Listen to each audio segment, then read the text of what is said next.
Forbes Books presents the Startup Science Podcast with Gregory Shepard, brought to you by StartupScience.io. Greg is an entrepreneur who's built and sold 12 businesses, a recipient of 4 private equity awards, featured TEDx speaker, and Ben Bella Publishing and Penguin Random House author.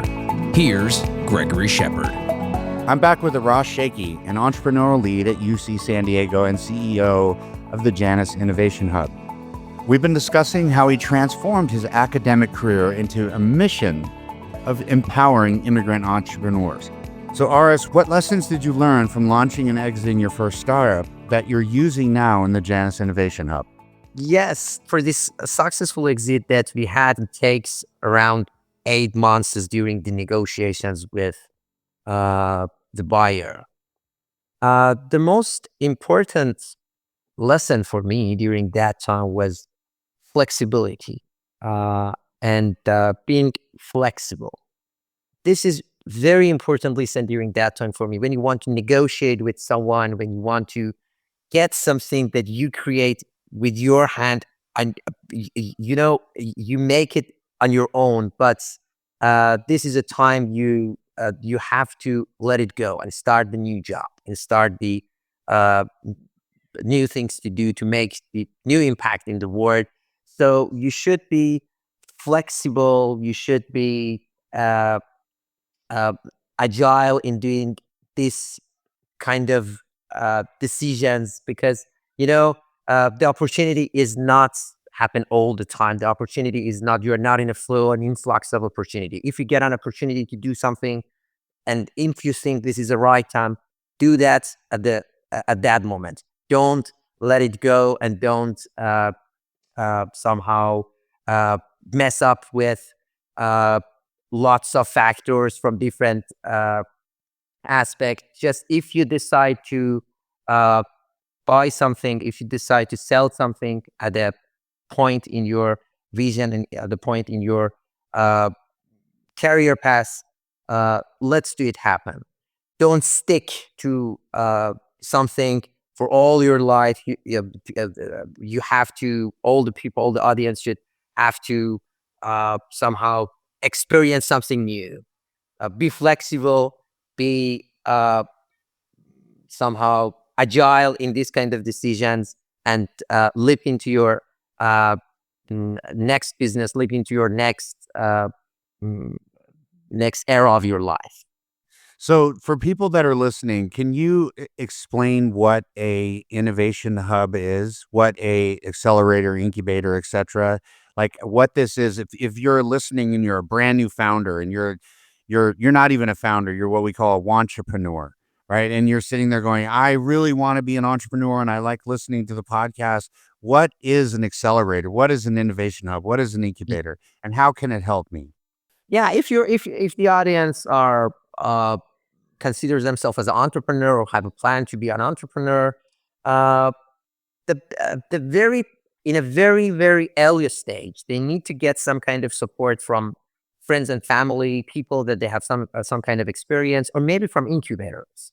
Incubators are some places or some firms that help you to make your super early stage idea into something more tangible, to the some kind of MVP, minimum viable product or prototype that you can present it for your potential customers, make something solid, make something rigid for your next customers, for next investors. So you need to go for this kind of programs to turn your idea into prototype, into minimum viable product, minimum presentable product to the next level of your journey.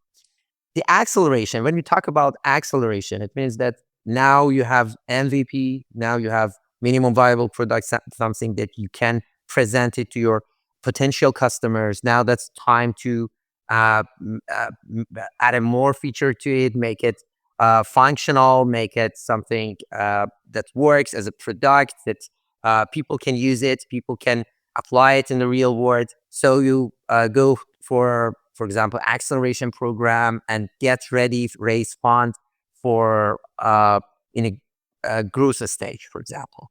And that's the difference between um, incubator and accelerator. In Janus Innovation Hub, we consider themselves as a incubator, and when it means that we work with super early stage startups. If you have any kind of uh, ideas, and if your character fits with uh, uh, our demand, with Janus Innovation Hub, then we put you in the next roster and in next cohort. We collaborate with you with providing three different support. First, tailor-made mentorship.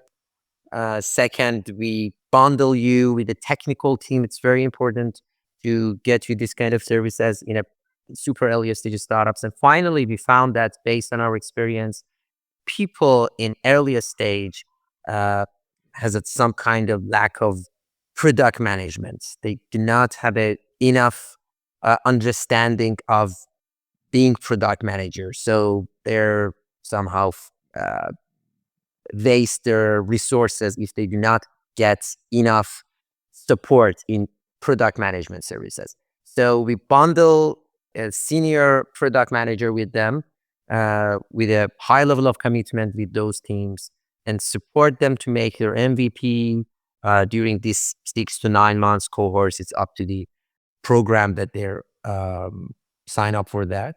And at the end of the day, we connect them to the acceleration programs. We connect them to the VC pool that we have, to the other investors for seed stage.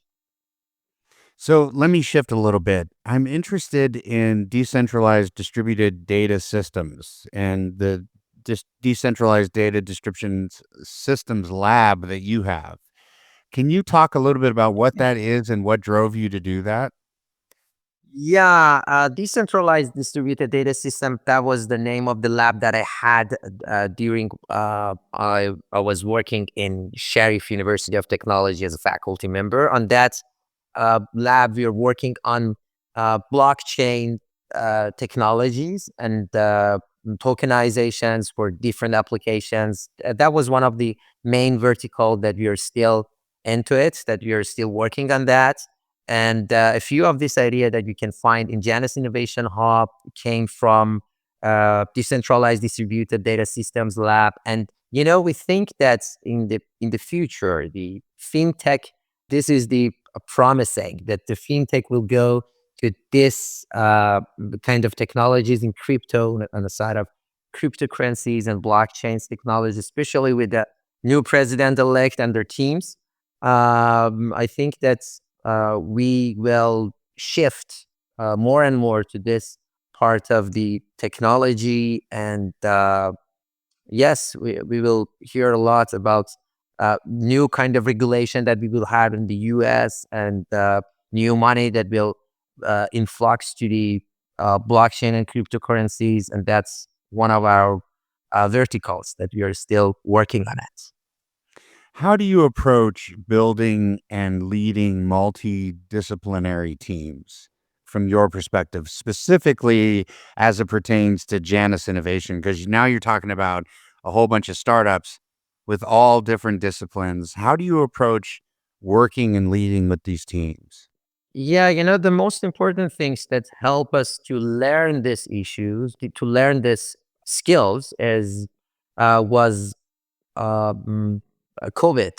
Really, COVID was the best teacher of all of our teammates and co-founders of Janus Innovation Hub. We learned how we can manage teams from different places. We could not meet up anytime that we wanted. So we had to learn how we can collaborate with each other from different parts of the Australia, from different parts of the world. So we sharpen our skills. We had to sharpen our skills. Otherwise, we dooms to fail. For interdisciplinary teams, the most important things is make a harmony between different disciplines. How you can translate, how you can interpret different teams, different people with different school of thought, with different hypotheses to talk with each other, how you can interpret this. Uh, th- uh, based on our experience, we found that every team has different features, has different character. You need to understand the character of the teams, and it really takes time to understand how people in a team can talk to each other. Communication, communication, communication. This is the most important things I learned from COVID. If you want to be on the same page, you need to communicate as much as possible. You don't need to delve into the all disciplines and know every corner of science, for example, or every corner of that disciplines to talk with them. You only need to try to communicate with people well, have a general knowledge of that, and ask people, ask the different disciplines, ask the different teams to talk with each other. The most important things that we do for interdisciplinary team is to help them, is trying to support them to talk with each other more and more, to communicate each other more and more, to listen to each other more and more. So when we talk about effective communication, we really believe into it. We educate them. Those guys, our teams. We not only learn, but we also try to push them. Yeah, if you want to be on the same page, you need to communicate, guys. Otherwise, we're gonna fail.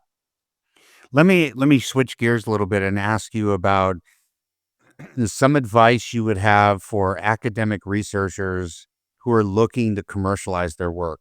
There's a lot of academics out there who get patents and file things, and there's an entire area called technology transfer from people in academia who can't figure out how to commercialize what they do. What advice would you have for them?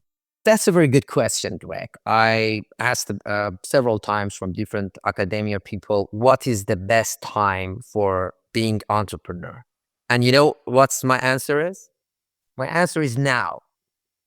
Now, if they ask me this question next year, I say now. If they ask me this question last week, I say now. You have to move out from open the door and start your journey. Otherwise, you cannot learn. This is not something you can find from the book. This is not something you can find with getting courses, with watching YouTube. Yeah, of course you should do that. But first of all, you need to dive into the ocean of entrepreneurship. Otherwise, that's just blah blah blah blah blah.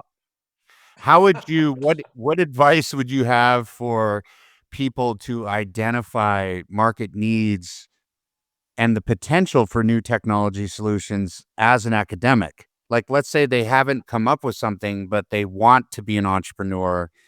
How would you give them advice on identifying market needs and what potential there is for new innovations? This is one of the not a good character of academia people. That's because they're not connected with real markets, with the real world. They think that what they develop in their labs is the best solution for the world, is the best solution for the markets. So if they're attached to this kind of idea that they develop in their lab, they're gonna fail for sure. So my advice for people from academia for the other place, this is not a difference between where they're coming. And I criticize the concept of North Star. This is not a North Star in the current world. The only North Star is pivots. If you want to make something work, you should pivot, and proceed. Otherwise, if you have an idea and you get to stick to it, you'll be a patriot of that idea, you're gonna fail for sure. Stay in academia. What has been your most challenging startup experience, and what did you learn from it? Yeah, the most challenging startups that I had, I had the startups in Dubai. We're working on a game on that days. The game based on cryptocurrencies and tokenizations. And what I learned from that startup failed on that time. And the most important things that I learned from that startup was the most lesson learned for me was uh, team. The, the teams with high level of commitments. So if you cannot, sometimes because of lack of money, you decide to rely on unreliable people with low quality, with low level of commitments. That's the single failure point. I I agree think with that that. yeah, I think that if you do not have enough money for that, try to find the high quality people, but change the approach of collaborate with them. For example, use some kind of term and conditions to uh, give them sharing instead of pay less money to low quality people, and at the end of the day, your business would fail. Yeah. What emerging market technologies or sectors do you see that you're most excited about right now? Yeah, I'm very excited about blockchain technology Yeah, I agree. because, yeah, because not only because of some kind of political reasons, but also because of the security matters, and in this era. And the So block, reliability. Yeah. yeah, exactly, and accessibility and oh, I think that blockchain is the uh, next. Again, they would be the blockchain will be the next big attractor, big absorber of money and resources again. I think so too. I mean, I think that I was thinking about it too with regards to elections and how awesome it would be if elections were run on blockchain. Because Yeah, of course. I mean, it's like a That's a very cool perfect use. idea. Yeah, it's like the perfect use case, right? For blockchain is voting. It's like Yeah, yeah, for sure, for sure. yeah, and you wouldn't have the concerns about people, tricking the machines and that sort of stuff because everything would be on the block. So it just seems like it's just a way better way to go about it. Aras, I really appreciate your time and your energy. Thank you so much for joining the Startup Science podcast. I really appreciate it. Thank you so much, Greg, for having me. And I'm really happy to get connected to you and Startup Science. Startup Science is one of the gem. I really appreciate it. And I'm sure that not very far from today, we will hear more and more about Startup Science. Thank you so much. I hope you have a great day. I appreciate it. You too. Have a good one. And that's it for another episode of the Startup Science Podcast.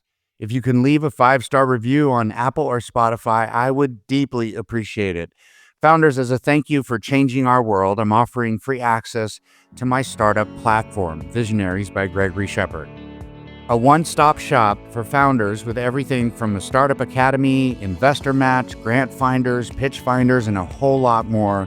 Go to GregoryShepard.com to get Visionaries access. Use code FOUNDERS, all capital, for free access to the platform and check it out yourself. Until I see you next time, my friends, namaste. The Startup Science Podcast with Gregory Shepard is brought to you by startupscience.io. Founders can log on to startupscience.io and use code FORBES to get free access. To connect and find out more about Greg, go to GregoryShepard.com. The Startup Science Podcast is a production of Forbes Books.